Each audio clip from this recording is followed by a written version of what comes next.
On est aujourd'hui le jeudi 16 Adar Rishon, on est le 25 février, et Baruch Hashem, une semaine de plus où on arrive à tenir, et on tiendra Bezrat Hashem avec l'aide du Maître du Monde toutes les autres semaines à venir aussi pour notre cours consacré à nos amis partout dans le monde, les Bnei Adam.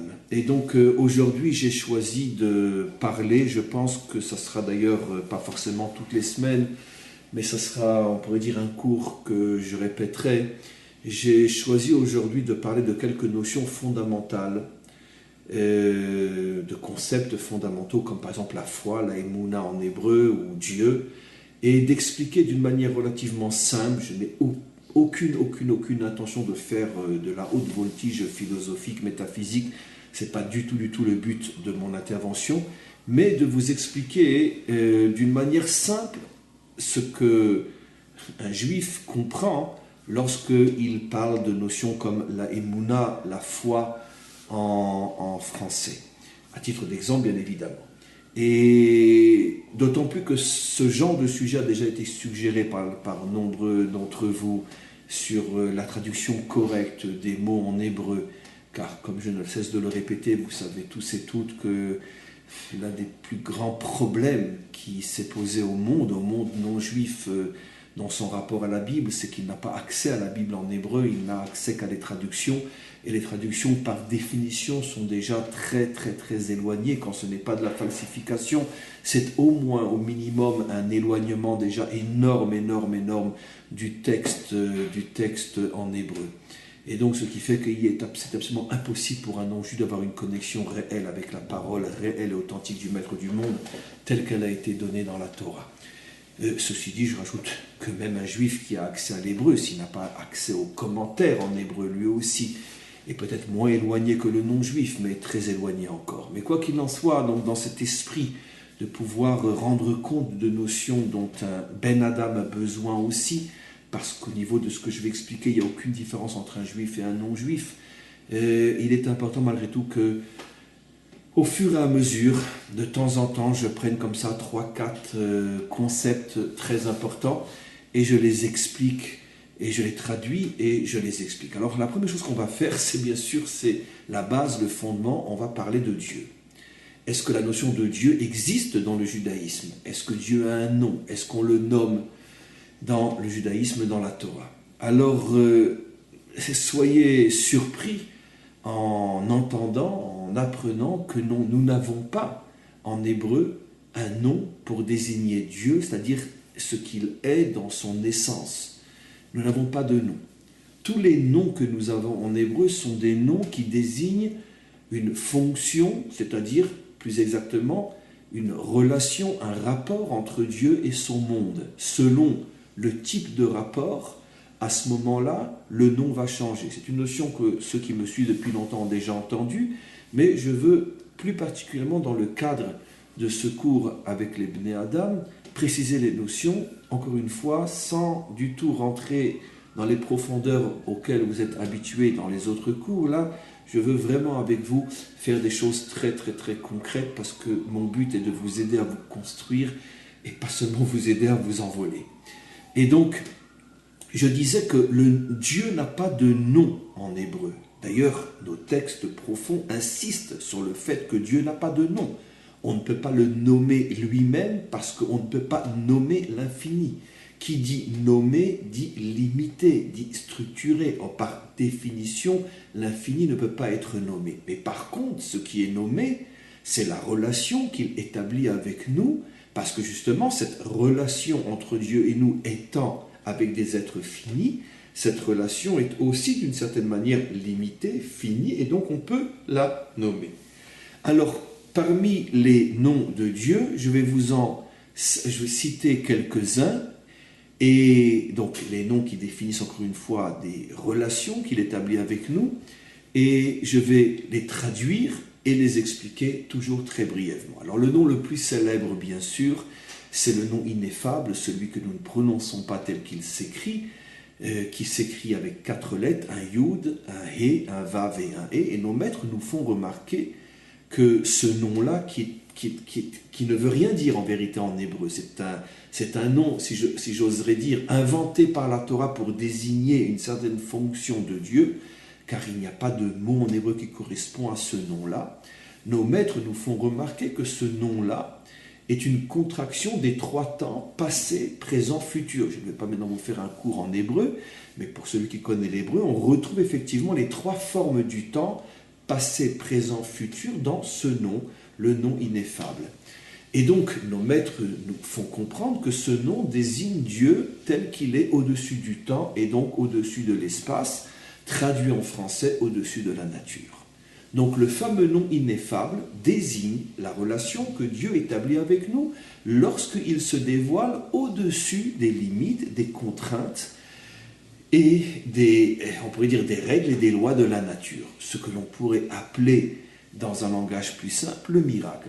Lorsque Dieu intervient dans son monde, lorsque Dieu intervient en particulier dans l'existence d'un individu en particulier ou d'une collectivité ou comme je disais du monde, mais que sa manifestation est au-dessus du temps, au-dessus de l'espace, alors on l'appelle Havaïe. On l'appelle donc, j'ai changé l'ordre des mots pour pouvoir le dire, Havaïe, c'est-à-dire je ne lis pas les lettres telles qu'elles sont écrites Yud Ke Vav Ke, je change l'ordre des lettres, ce qui me permet de pouvoir dire quelque chose. Et donc prononcer un nom qui n'est pas celui que je devrais prononcer si je lisais vraiment dans l'ordre. Mais quoi qu'il en soit, donc à chaque fois que l'homme a une relation avec Dieu qui dépasse les règles, les lois et les limites de la nature, il l'appelle Havaïe. Le fait que Dieu s'appelle celui qui est au-dessus du passé, présent, futur, il est au-dessus du temps, signifie aussi que la relation avec lui est au-dessus de l'espace-temps, en ce sens qu'elle n'est pas soumise à l'espace-temps. C'est-à-dire que la relation avec Dieu ne peut pas être soumise au changement du temps et de l'espace. On ne peut pas être croyant de telle manière aujourd'hui et croyant d'une autre manière demain. On ne peut pas dire, pour aller droit au but, que Dieu a ordonné à son peuple de circoncire sa chair il y a 3000 ans, et puis au bout de quelques siècles, tout d'un coup, cette loi changerait. Il est absolument impossible que Dieu ait ordonné à des hommes de respecter une certaine alimentation, et tout d'un coup, les choses changeraient. Ce qui rend complètement caduc, aberrant, et même, on pourrait dire, falsificateur et mensonger, le Nouveau Testament, en ce sens que son message est de dire que la parole divine aurait évolué, changé les choses, ce qui est une négation absolue de l'existence de Dieu au-dessus du temps, c'est-à-dire il n'est pas soumis aux changements liés au temps et liés à l'espace. Il n'y a que ce qui est dans le temps et dans l'espace qui change, ce qui est au-dessus de l'espace-temps ne change pas. Donc, voilà l'exemple d'un nom. Vous saurez maintenant que dans la Bible, à chaque fois que vous voyez apparaître Dieu sous le nom Yud Ke Vav Ke, cela fait allusion à un dévoilement du divin qui englobe tout ce qu'on a expliqué d'une manière très simple, bien sûr. Un autre nom très célèbre, c'est Elohim. Le premier nom qu'on voit apparaître dans le récit de la création, Bereshit bara Elohim, au commencement Elohim créa. Alors vous le savez, pour ceux qui me suivent depuis longtemps, Elohim veut tout dire sauf Dieu. S'il y a bien un nom qui ne veut pas dire Dieu, c'est bien Elohim. Elohim veut dire force. Ça vient de la racine El qui veut dire force. Elohim est un pluriel, les forces. Rapporté à Dieu, c'est-à-dire le maître, la source de toutes les forces, de toutes les énergies. Évidemment, quand il crée le monde, on l'appelle Elohim pour dire qu'il est la source de toutes les forces créatrices, de toutes les énergies qui ont permis la création et qui continuent à se tenir dans le monde pour lui permettre d'exister. Ça, c'est la notion de Elohim. Donc, à chaque fois que je parle d'Elohim, je parle en vérité de Dieu tel qu'il a créé et continue à faire fonctionner le monde selon les lois de la nature. Vous remarquerez que d'après cette explication, les deux noms, Havaïe et Elohim, sont très différents en ce sens qu'ils désignent des niveaux de Dieu qui sont à l'extrême opposé. Puisque le premier nom, le nom ineffable, désigne Dieu tel qu'il est au-delà de l'espace-temps, donc au-delà de la nature, alors que le nom Elohim désigne Dieu tel qu'il est dans la nature, tel qu'il est créateur et dirigeant de la nature. Donc c'est bien sûr un autre niveau de Dieu, une autre perception de Dieu. Donnons un exemple aussi dans la vie de tous les jours. Lorsque j'étudie la Torah, lorsque je prie, à ce moment-là, j'ai plutôt une relation avec Havayé, parce que ce sont des moments, on pourrait dire, où je sors de mon statut quotidien, métro, boulot, de dodo, de ma vie terrestre, ma vie profane. Je cherche une relation beaucoup plus ésotérique, beaucoup plus spirituelle avec Dieu. Donc là, ça va être le Dieu sous la forme Havayé. Mais quand après je me rends à mes occupations, je me rends à mon travail, je m'occupe de ma famille, et que malgré tout, je continue à être connecté avec le Maître du monde, mais dans le cadre de ma vie quotidienne, qui ne sont pas ni des moments d'étude, ni des moments de prière, ou l'accomplissement d'un commandement, mais ce sont des actions, des paroles, des pensées qui s'inscrivent dans la dimension profane, entre parenthèses, de ce monde. À ce moment-là, j'ai une relation avec Elohim. Donnons un autre exemple. Si quelqu'un est malade et qu'il est guéri d'une manière complètement surnaturelle, au point que même les médecins ne comprennent pas comment la guérison s'est faite, à ce moment-là, si l'homme est croyant, il dira qu'il a eu un contact, une connexion avec Havayé. Mais si l'homme a un bon médecin et qu'il a pris de bons traitements et de bons médicaments et qu'il est soigné, si c'est un homme croyant, il dira qu'il a eu un contact avec Elohim. Pourquoi ? Parce que c'est Elohim qui a créé toutes ces forces que j'ai utilisées à l'intérieur de la nature pour pouvoir guérir. Voilà donc 2 noms les plus importants. Après, il y a d'autres noms. Il y a le nom Adonai. Adonai qui veut dire mon maître, qui s'écrit Aleph, Dalet, Nun, Yud, qui veut dire encore une fois le maître. Alors Adonai, c'est aussi bien sûr pas Dieu, mais une fonction de Dieu. À chaque fois que je me soumets à sa volonté, à chaque fois que je mets de côté ma compréhension pour accepter sa volonté, à chaque fois que j'accomplis un commandement même sans le comprendre, à chaque fois que je suis éprouvé et que je ne me révolte pas, d'une manière générale, à chaque fois que je me soumets, à ce moment-là, j'ai une relation avec la dimension Adonai. Adonai, qui veut dire le maître, est celui devant lequel l'homme se soumet. Donc, un troisième nom, une troisième fonction. Vous voyez, ce qui est extraordinaire dans le judaïsme, c'est que cette recherche de la nuance, cette recherche finalement de l'appellation juste, de la relation précise que j'établis avec Dieu. En français, c'est toujours le même nom. Je me soumets à Dieu, Dieu m'a guéri, Dieu m'a fait un miracle. J'ai parlé des 3 dieux, j'ai toujours dit Dieu. En hébreu, je dirais, je me soumets à Adonai, Elohim m'a guéri grâce à des médicaments, Havayé m'a sauvé d'une manière miraculeuse. Selon la chose, je vais changer de nom. C'est très important parce que ça m'habitue justement à comprendre que il y a différents modes de fonctionnement, différents types de relations avec Dieu, et que, encore une fois, ce n'est jamais Dieu que je nomme, mais la relation que j'ai avec lui. Et ça permet de toujours se rappeler que finalement, Dieu lui-même, dans son essence, est au-dessus de toutes ces choses-là. Donc, ça nous permet de garder, on pourrait dire, cette relation profonde, cette distance profonde avec le maître du monde qui est au-dessus de toute nomination, toute appellation. On ne peut l'enfermer dans aucun attribut, dans aucune qualité, dans aucune fonction. Son essence est au-dessus de toute limite, de toute nomination. Donc on a parlé de 3 noms. Parlons d'un 4e nom, et je termine pour les noms de Dieu. Un 4e nom qui est le nom Shaddai. Un nom que certainement les noms juifs connaissent moins. Dans le judaïsme, il apparaît moins souvent que les 3 premiers, mais il apparaît dans la Bible aussi, et il apparaît, on pourrait dire, dans la tradition juive. C'est un nom que l'on retrouve relativement souvent aussi. Shaddai signifie She'amardai, qui a dit Dai, qui a dit ça suffit.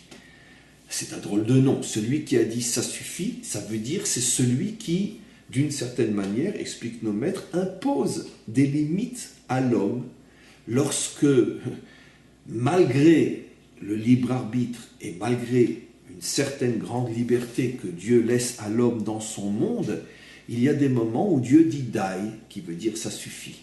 Ça veut dire il intervient, il réintervient dans son monde, parce que si l'homme utilise mal, trop mal, son libre arbitre, Si l'homme risque de se perdre, ou pire, de perdre le monde, alors Dieu est obligé d'intervenir.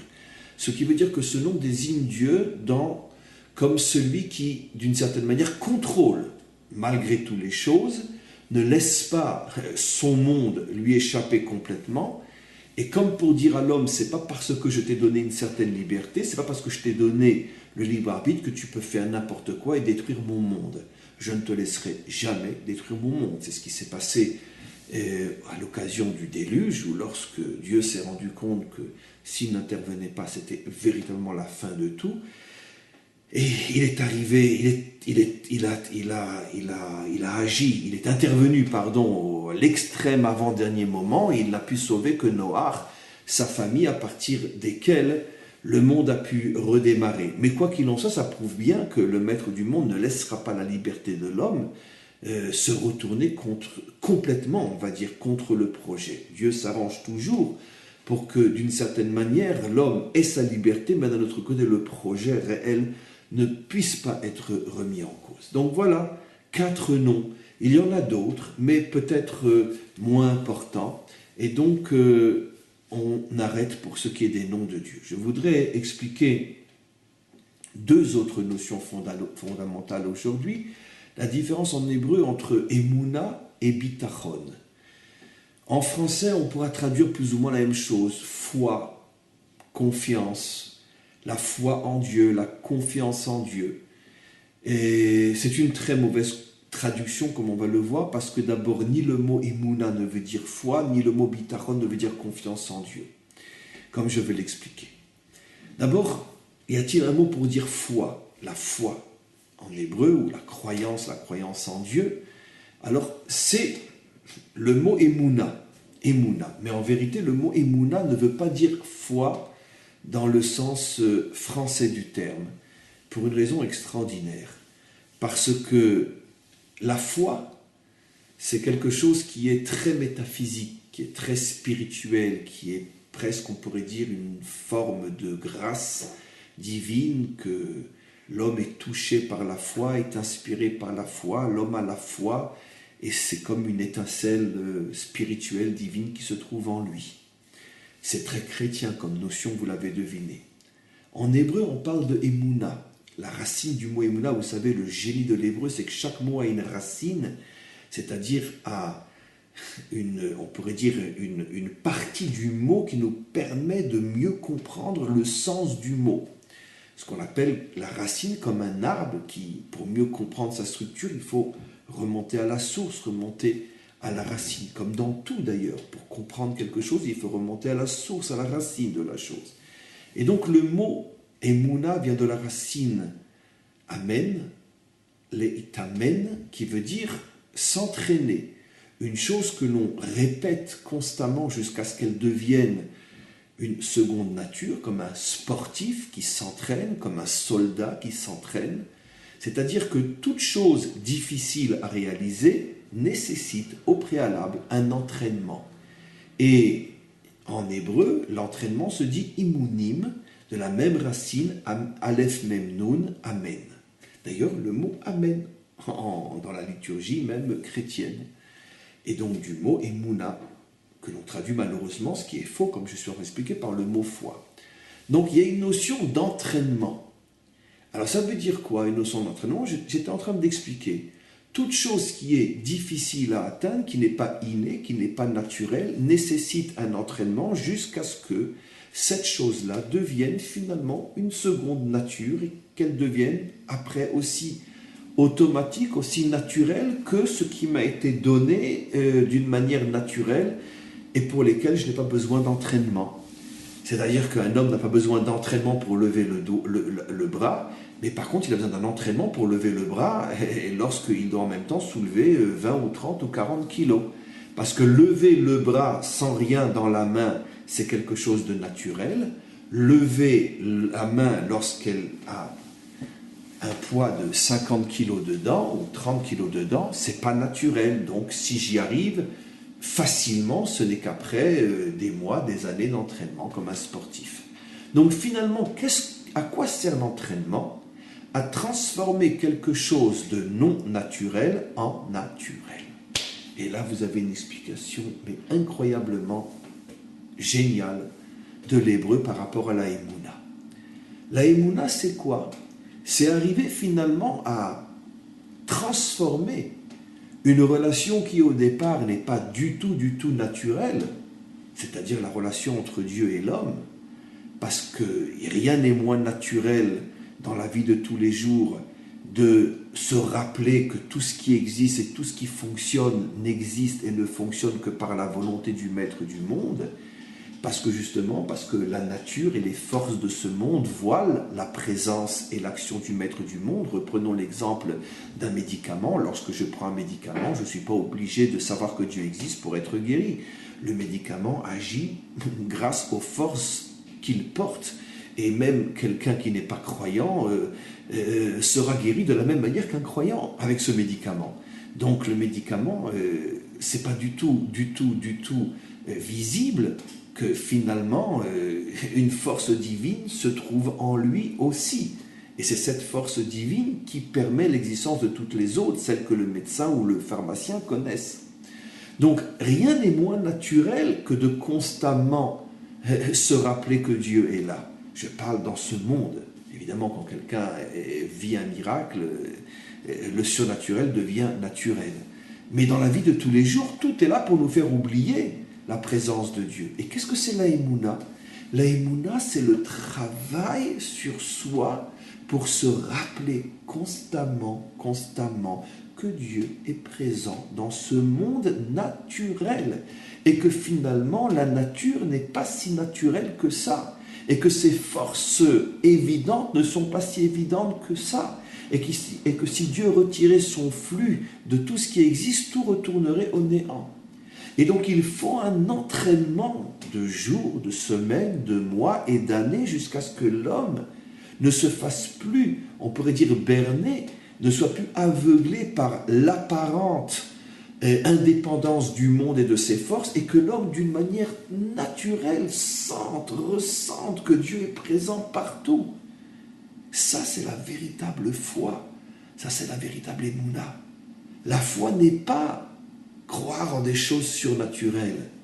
La foi juive, c'est savoir que dans le naturel, dans le quotidien, Dieu est présent et c'est lui qui fait tout fonctionner. Mais encore une fois, pour avoir cette foi d'une manière instinctive, pour que ça soit naturel et évident chez moi, il faut beaucoup d'entraînement. Sinon, on n'y arrive pas. Sinon, la foi reste uniquement dans les sphères de la métaphysique, de la spiritualité, mais elle ne rentre pas véritablement dans notre quotidien. Et enfin, le mot bitachon. Le mot bitachon, que l'on peut traduire aussi par la confiance en Dieu, comme une mauvaise traduction du verset célèbre dans les psaumes « Baruch hagever asher yiftach b'Hashem », que toutes les traductions vont traduire « Heureux est l'homme qui place sa confiance en Dieu ». Et c'est une grave erreur de traduction, parce que sinon on aurait dû parler de « Emouna ». Baruch hagever asher ma'amin b'Hashem, ce dont je viens de parler, ça veut dire savoir que Dieu est présent partout. Or, si l'hébreu change de nom, au lieu de Emouna, on parle de bitachon, c'est qu'on parle d'autre chose. Et nos maîtres expliquent que le bitachon vient après que la Emouna soit présente. D'abord, il y a la Emouna et après, il y a le bitachon. C'est-à-dire, savoir que Dieu est présent, c'est une chose qui n'est pas évidente, je parle dans la vie de tous les jours, qui nécessite beaucoup d'entraînement, et quand tu y arrives, c'est la Emouna. Maintenant, je sais que Dieu est présent, mais ce n'est pas parce que je sais que Dieu est présent que je crois qu'il va m'aider. Parce que peut-être que je vais me dire que je n'ai pas de mérite, peut-être que je vais me dire que Dieu ne s'intéresse pas à moi, peut-être que je vais me dire que mon cas est perdu d'avance, Dieu ne m'aidera pas. Donnons un exemple simple.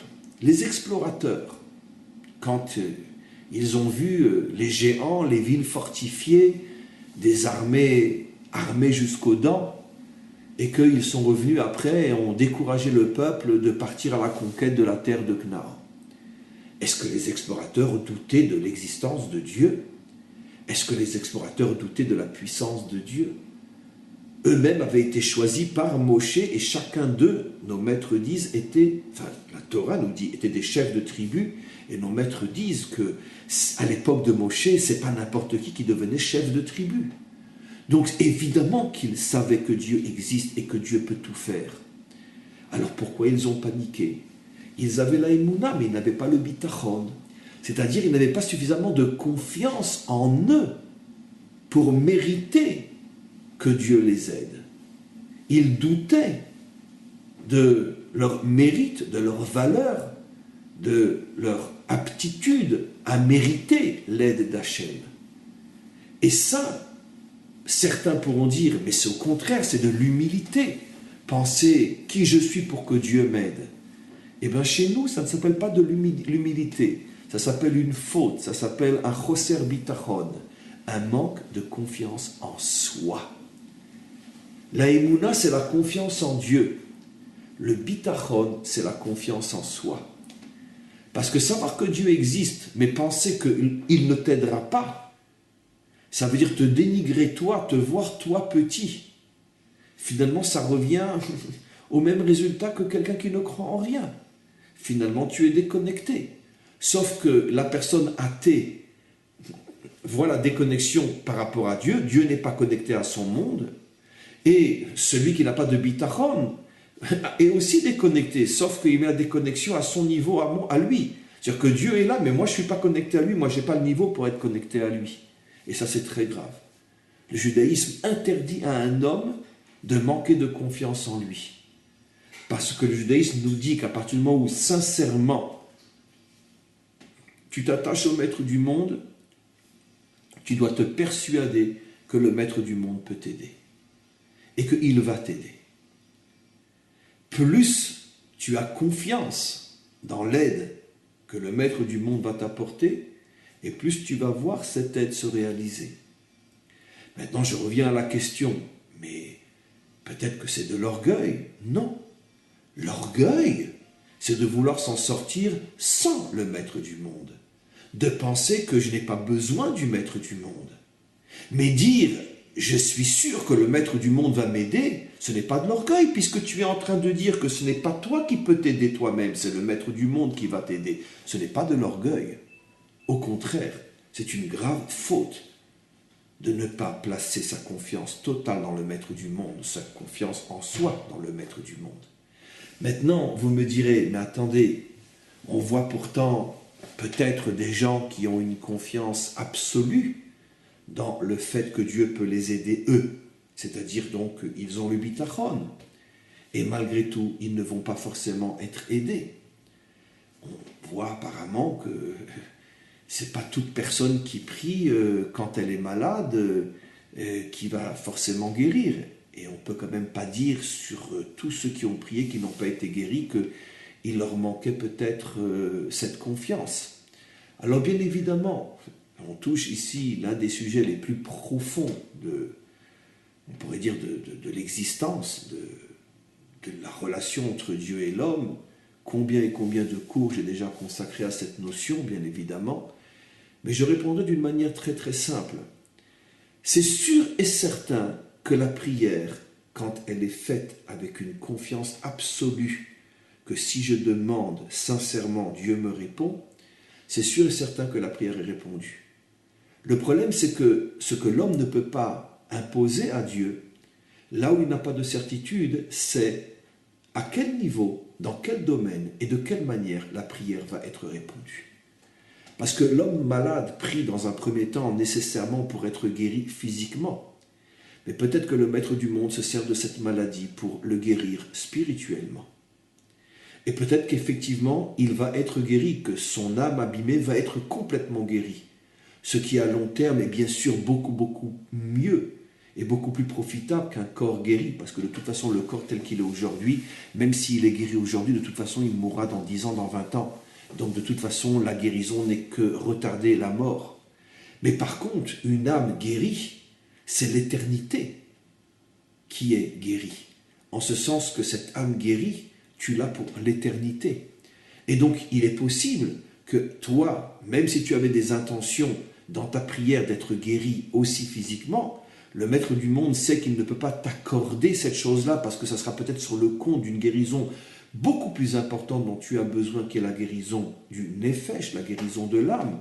Et le maître du monde, à ce moment-là, sacrifie ton corps pour que tu puisses, d'une certaine manière, vivre pour l'éternité comme quelqu'un de guéri et non porter une tare spirituelle qui t'accompagnera pour toute l'éternité. Donc, à ce niveau-là, effectivement, il n'y a pas de certitude. C'est-à-dire comment le maître du monde va interpréter et va donc répondre à ma prière. Je terminerai en donnant un exemple magnifique qui est justement, qui sont les 515 prières que Moshe a priées pour supplier le maître du monde d'annuler le décret et de le laisser rentrer en Israël. Et le maître du monde n'a pas annulé le décret. Il n'est pas rentré en Eretz Israël. Donc apparemment, pour celui qui n'a pas les clés, on pourrait se dire, bon, vous voyez, c'est bien la preuve que Moshe, c'est sûr qu'il a prié comme il fallait prier. Pourquoi il n'a pas été répondu? Mais qu'est-ce que nous disent nos maîtres? En vérité, il a été superbement écouté. Sa prière a été superbement répondue, mais pas de la manière dont Moshe voulait. Le maître du monde lui a dit, Moshe, tu veux quoi avec ces prières? Tu veux rentrer en Israël? Alors je vais faire un deal avec toi. Qu'est-ce que tu préfères? Que j'accepte ta prière pour toi et que toi tu rentres, ou bien que je garde tes prières pour faire revenir un jour tes enfants, le peuple juif, en Israël? C'est-à-dire, lui explique le maître du monde, tes enfants partiront en exil et ils n'auront pas forcément de mérite nécessaire pour revenir par leur seul mérite en Israël. Mais grâce à toutes les prières que tu as priées pour que tu puisses rentrer toi, sache que je vais utiliser ces prières pour les faire rentrer eux. Tu préfères quoi, Moshe? Rentrer toi ou voir tout ton peuple revenir un jour? Moshe a dit, maître du monde, mais la question ne se pose même pas. Garde les prières pour eux, je n'en ai pas besoin pour moi. Ce qui veut dire que celui qui n'a pas la clé se dit, waouh, Moshe a prié 515 prières, il n'a pas été répondu. Celui qui sait lire la Torah voit, waouh, les 515 prières de Moshe ont servi à des millions d'hommes et de femmes et d'enfants qui sont revenus sur leur terre, comme nous aujourd'hui, grâce à ces prières de Moshe. Donc vous voyez bien un exemple comme quoi les prières sont toujours répondues. Le problème, c'est qu'on n'a pas forcément la sagesse, l'esprit prophétique, la pénétration profonde du sens de l'existence et de l'histoire pour pouvoir véritablement comprendre à quel niveau la prière est répondue. Mais quoi qu'il en soit, on a expliqué qu'il était absolument interdit à un homme qui prie de douter de sa capacité à être entendu. Et bien sûr, a priori, il doit souhaiter d'être répondu tel que lui comprend les choses à son niveau, et se dire que si jamais il ne voit pas l'effet visible de sa prière, alors certainement que Dieu a utilisé cette prière pour justement atteindre des choses encore plus élevées qu'il ignore et qui vont se dévoiler à ses yeux un jour, et il comprend que finalement, dès le départ, sa prière avait été écoutée. Voilà, on va s'arrêter là pour aujourd'hui. Je vous souhaite à tous et à toutes tout le meilleur et on se retrouvera très prochainement.